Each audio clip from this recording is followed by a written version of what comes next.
Hi everyone, this is lecture 8.1, Social Class. First, we will talk about some basic definitions. Then we'll talk about systems of stratification, our theories of stratification. Then we'll talk about how class impacts your life chances and how the class system as it exists in the United States is becoming increasingly polarized and what that means. So, social stratification is the division of society into groups arranged in a social hierarchy. Every society has some form of stratification. That's important to keep in mind. But they can vary. So your society may be stratified in terms of race. It may be stratified in terms of class. It may be stratified in terms of gender. It may include some things that aren't actually in our society, such as caste status or nobility. Stratification is different from society to society based on systems. Our society is largely a class-based society. There are societies that are caste-based or based on your party affiliation or things like that. And it also varies based on severity. The United States is relatively unstratified in terms of total world history, and we are about mediumly stratified in terms of modern history and the societies that currently exist. Social inequality is the unequal distribution of wealth, power, or prestige among members of a given society. Social inequality and social stratification are relatively similar definitions. Social inequality is more about how unequal people are. When we talk about social stratification, we're talking more about the actual system of stratification. So you can have a system of social stratification that is relatively equal. To put that into some sort of context. Income and wealth, as we're talking about on this slide and the next slide, are related to the amount of money a person or household earns in a given period of time. So when we talk about income, we're talking about job salary. That's where the vast majority of Americans' income comes from. We could be talking about investments. We could be talking about government benefits such as Social Security or disability income. Income for most Americans is spent on food, clothing, shelter, and healthcare and other daily costs of living. The majority of Americans cannot spend their income on acquiring wealth, which is something we'll address. And the median U.S. household income is decreasing, which is troubling in a lot of ways. In 2000, the household income was $63,500. In 2011, it was $55,600, which is a big difference. That is a decline of more than 12%, and that has continued to drop over the course of this decade. Wealth, then, is the value of everything a person owns. This is especially the property that earns money. So there are some types of wealth that doesn't earn money, but the type that we are especially interested in is what Marx called productive property. So that is the wealth built over a lifetime and is passed down over generations to create new opportunities. Common examples of wealth include stocks, bonds, real estate. So this is wealth creates income, to put it in a different way. It's things that you own that make you money. The thing about wealth is, in studying social inequality, is that the very rich, especially the top 1% of society, they own dramatically more wealth than the rest of us. And if you are a poor or working class person, you might not own any wealth at all, because that's something that a lot of us simply can't afford. Now let's talk about more specific systems of stratification. Slavery is the most extreme form of social stratification and is based on the legal ownership of people and treatment of people as property. Specifically, when we talk about our society, American slavery as it existed during the era, the pre-Civil War era, was the most barbaric form of slavery ever to exist in human history. There are a number of reasons for this. First of all, it was based exclusively on race, while other forms of slavery were not based necessarily on race. Second of all, it occurred in a time period in which the world was industrializing. So we became capable of housing many more people much more efficiently than we could in previous eras. This allowed slave owners to own potentially hundreds of slaves. And last of all, are implements such as the slave mask, as we see here, implements that were made because of industrialization, because we are capable of making more sophisticated things out of metal and other materials. The slave mask, you will see there is a bit around that would go on a head. There is a bit that would go into the individual's mouth.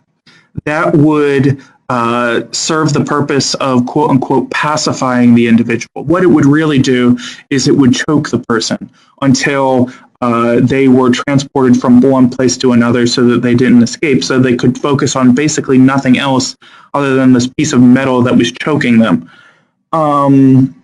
It's really these kind of artifacts that drive home how barbaric and how relevant American slavery continues to be to our society, because we need to understand these things because they're part of our culture, and American slavery only happened 3 generations ago, and there were fortunes that were built that long ago that we still think are relevant.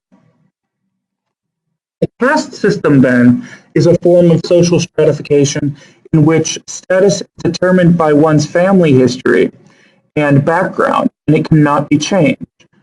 The Indian caste system was the most prominent example of a caste system, which existed from very ancient times and became illegal to enforce in India in the 1940s. The caste system was based on who your parents were, what their jobs were, and what your grandparents' jobs were. So there were 4 basic castes within the caste system.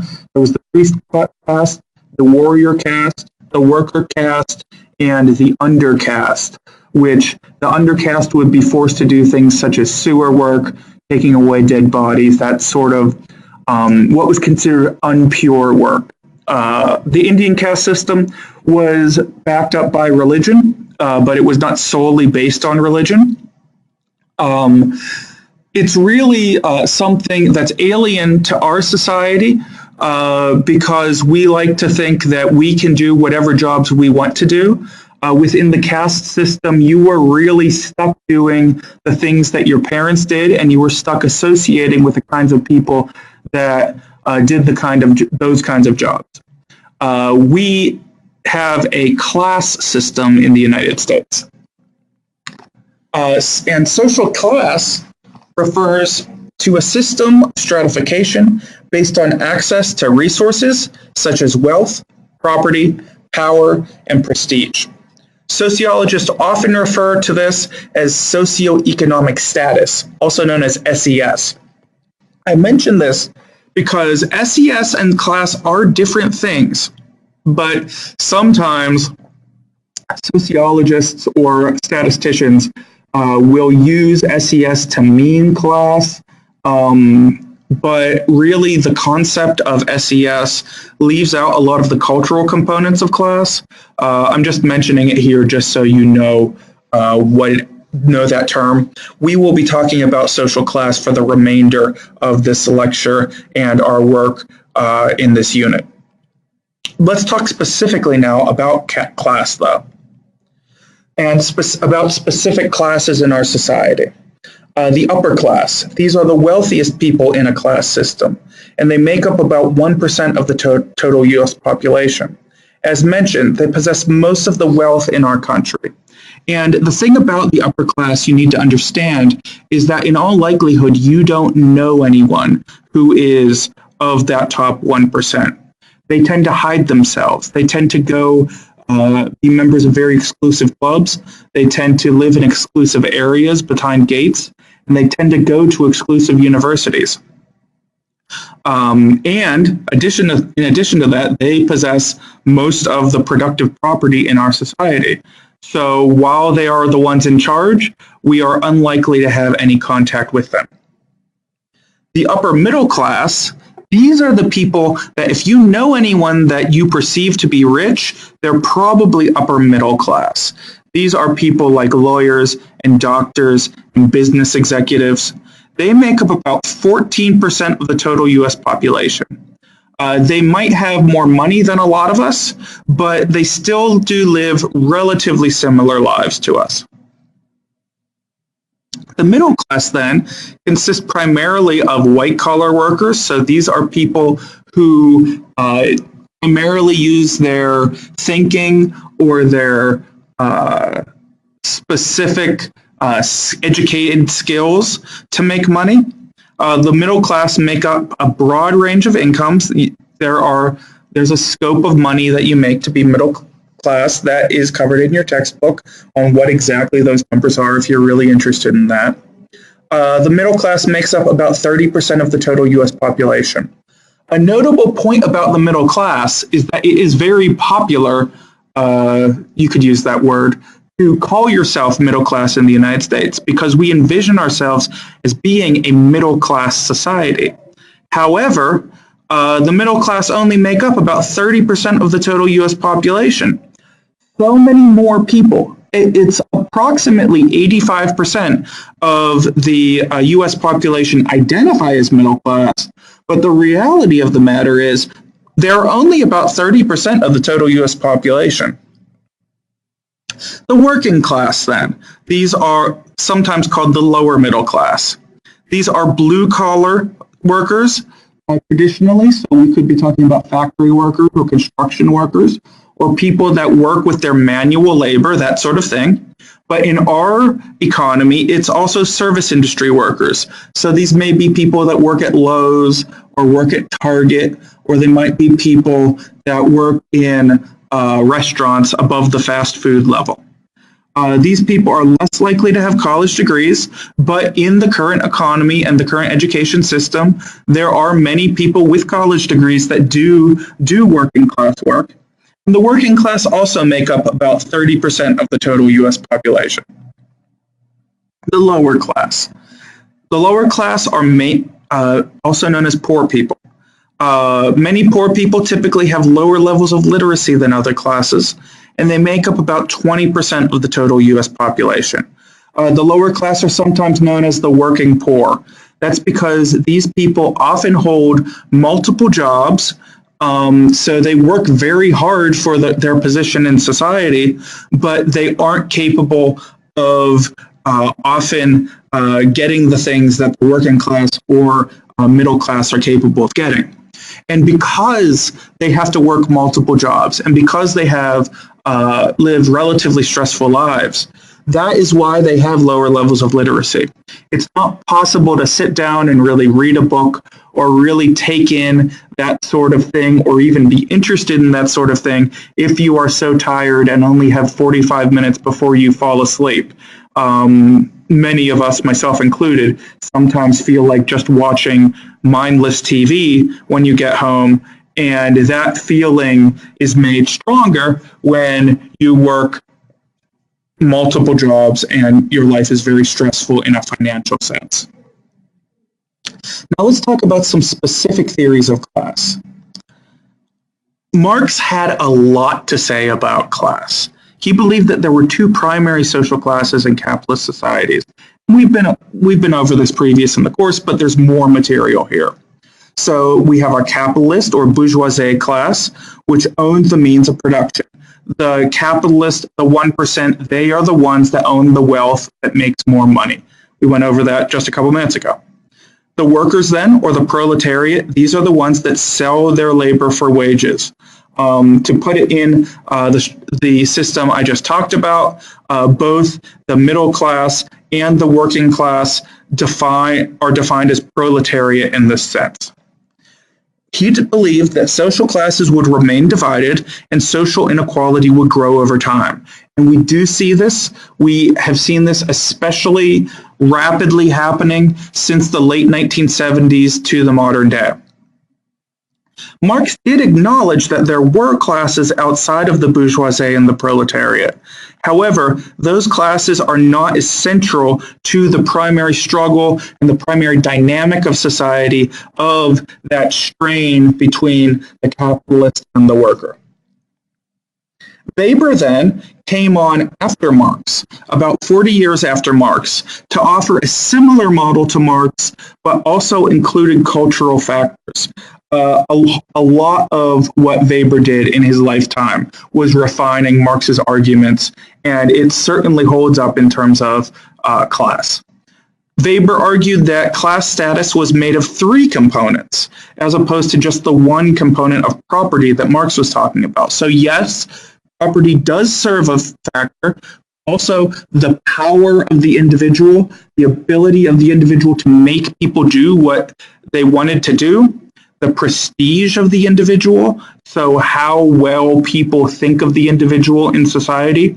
All three of those factors come into play when looking at the class status of the individual. Now, functionalist theory suggests that a system of stratification has emerged is functional to society in many ways. So this is contrary in many ways to the conflict theory perspective on class. The functionalist argues that there are certain jobs that are more important for society, and that's why we pay them more. So functionalists would argue that a CEO makes so much more money than the average worker because the CEO's talents are rare and we need to pay them for that job that is arguably harder. At least that is the argument that would be made from this perspective. Thus, greater rewards are necessary for work that requires greater training and greater skill than the average worker.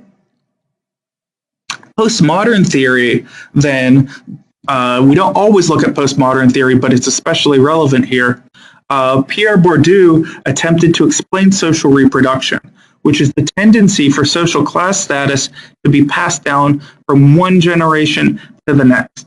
For example, it's relatively obvious to see how something like inheritance would cause people to for rich people to have rich children, but there is another cultural component there, and that's what Bourdieu wanted to understand. Bourdieu found that it is cultural capital that creates social reproduction. So we teach our children the tastes, the habits, the expectations, the skills, the knowledges, those things that we think will be helpful to them to being an interesting person and being able to get the things that they want in society. And each class teaches their children different things. A working class person may teach their children to listen to orders and follow rules, while a middle class person may teach their children to be more creative and to be more adventurous. And that would be similar among the upper classes, but the upper classes would also teach their children the intricacies of high finance, or possibly what is the importance of understanding the difference between one fancy one and another, for example. Symbolic interactionists emphasize the ways that status differences are used to categorize ourselves and others. So Goffman pointed out that our clothing, our speech, our gestures, our possessions, our friends, our activities, all of these things in the ways that we present ourselves indicate our class status. So the way that you dress, the way that you hold your body, the car that you drive, the clubs you are a member to, these all indicate your class status. Now let's look about how class can impact your life chances. Social mobility is the movement of individuals or groups within the social system of classes in our society, but this also does apply to caste systems and other systems as well. A social mobility is said to be either closed or open. A closed system is one with very little opportunity to move from one class to another, while an open system is one with a lot of opportunities to move from one class to another. So a caste system is a closed system. A class system may be open or it may be more closed. Throughout our nation's history, say in the period immediately following World War II, when we were a very prosperous country, we were a relatively open system in terms of social mobility. Since the late 1970s, since society has becoming more unequal, we have becoming increasingly closed. Here's another set of concepts. We have intergenerational mobility and intragenerational mobility. Intergenerational mobility is the movement between social classes that occurs from one generation to the next. So if your parents do something that would help you to go up in social class, so if they would immigrate from a poorer country to a richer country, and then you have a better chance in society than your parents did. That's intergenerational mobility. Or if they saved up for years and years so that you could go to college, that is intergenerational mobility. Intragenerational mobility is the movement between social classes that occurs over the course of an individual's lifetime. So if you were of a certain class status, say in your mid-20s, and you saved money so that you could go back to school and get your education, and thus in your working life you raised up from being working class to middle class, that is intragenerational mobility. Horizontal social mobility is the occupational movement of individuals or groups within a given social class. So if you would move from working in a steel mill to going to work at a lumber mill, or if you would go from working at Target to working at Lowe's, that is horizontal mobility. It's about the same opportunity, it's about the same pay, it's about the same status, but it's just a different job. Vertical social mobility, then, is the movement between social classes and is often called, depending on how it works, either upward or downward. So if you would get a promotion from a basic level to a managerial level, that would be upward mobility. If you would get fired, that would be downward mobility. Now, those examples I just gave are individual mobility examples. Now let's talk about structural mobility, which may also be either vertical or horizontal. Structural mobility refers to the changes in social status of large numbers of people due to structural changes in society. So, for example, immediately following World War II, when American society had a large influx of wealth, there was a large upward structural mobility shift that occurred that allowed for a very strong middle class in the United States. However, since the late 1980s, jobs have been moving out of the United States, and many unions have lost power, and other structural issues have occurred. Thus, since that time period, we have faced downward structural mobility. We really see this in the difference in quality of life and life chances between the baby boom generation and the Generation X and millennial generations, where the baby boom generation had many, many stronger financial opportunities than following generations had. It doesn't really have to do anything about the character of those generations. What it had to do with, though, is the overall way that the financial structure of society has shifted.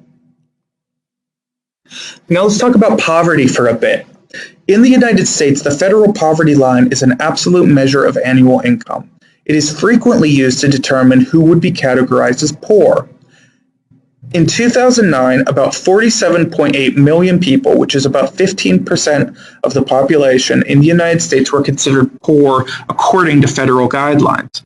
We need, and this is an interesting thing, because in general, the people that we think of as being poor are probably more of them than that 16%. But the reality of the matter is that number, that federal poverty line number, is all about allocation of resources by the federal government, right? So if you make under that amount of money, the government needs those lines so that they know, okay, this person is poor, then they qualify for this program, and this program. And if you're not, then you don't qualify for those programs. It's really about the bureaucracy and the rules of government and deploying those kind of resources on a mass scale. And those do have to deal with the nuance between relative poverty and absolute poverty, which we'll talk about now. Relative deprivation or relative poverty is a relative measure of poverty based on standards of living. So if you are poor compared to the people that live around you, if all of your neighbors take 3 vacations a year, but you never can take vacation and they all drive very fancy cars and you have a car that basically works, then you would be in a condition of relative deprivation. However, you could probably take your situation and move somewhere even within the United States where people are very poor and they don't have any cars, and then you would be in a relatively privileged position in society. So when we talk about relative deprivation, we're talking about someone being poor compared to the people that live around them. Absolute deprivation, then, is an objective measure of poverty that is defined by the minimal standards for food, clothing, and health care. So here we have examples of living conditions that could be considered absolute deprivation. I took one from your part of the world and one from my part of the world. I grew up in an area that in Appalachia, which you might be familiar with. These are core areas of the Appalachian Mountains.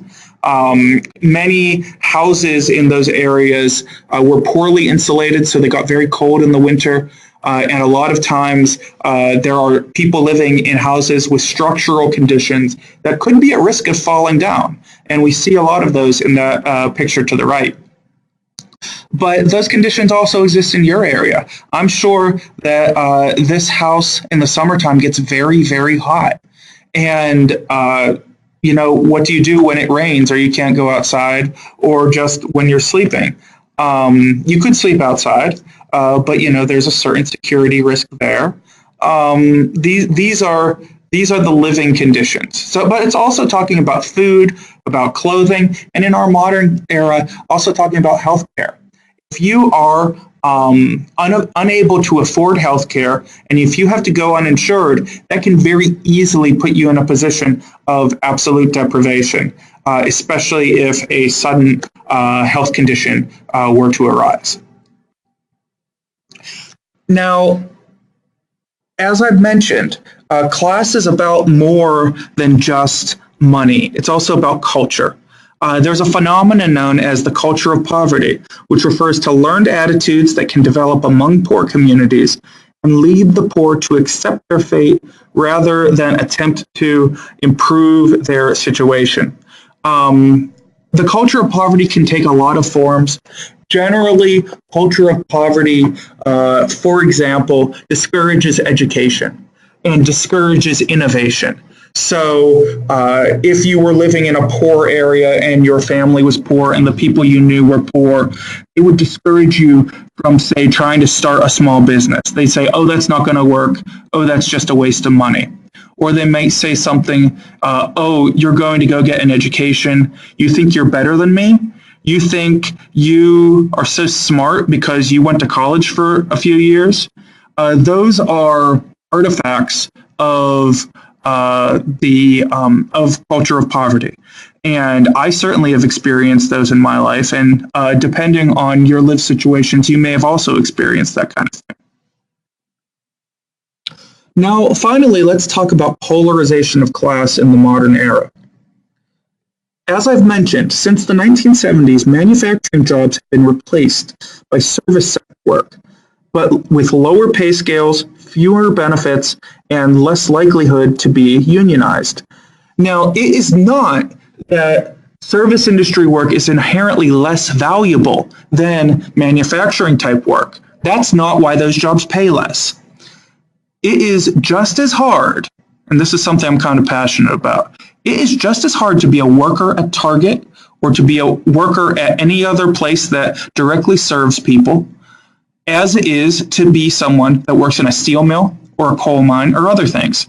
It might not be as physically hard, but it is just as emotionally hard, it's just as intellectually hard, and it might be as physically hard, just different ways. The reason why those manufacturing jobs paid so much better is because they had unions. They had people to advocate for them on behalf of all the workers to get bosses to pay more and to give better benefits. Unfortunately, many service industry jobs do not have unions. And that's not because of any fault of the unions or fault of the workers, but it's because the service industry developed later and bosses were better capable once they learned from the union organizing efforts of previous generations. Bosses were capable of learning how to keep unions out.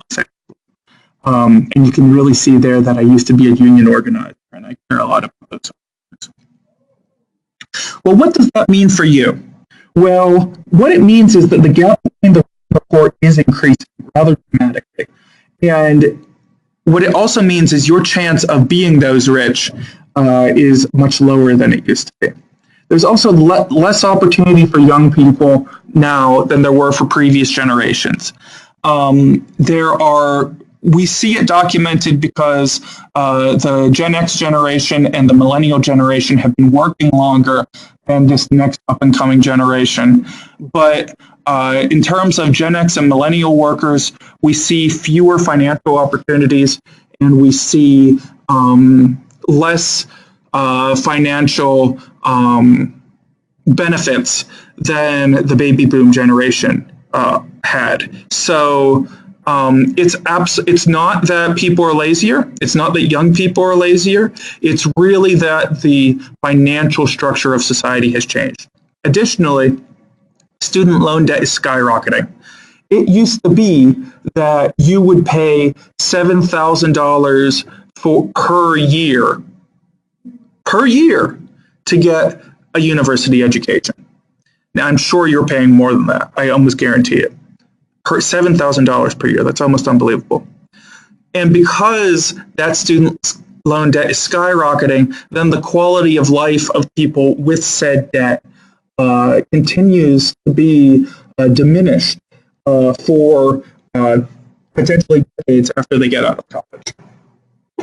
And on that really depressing note, this lecture is done. If you have any questions, as always, please let me know, and I look to talking to you soon.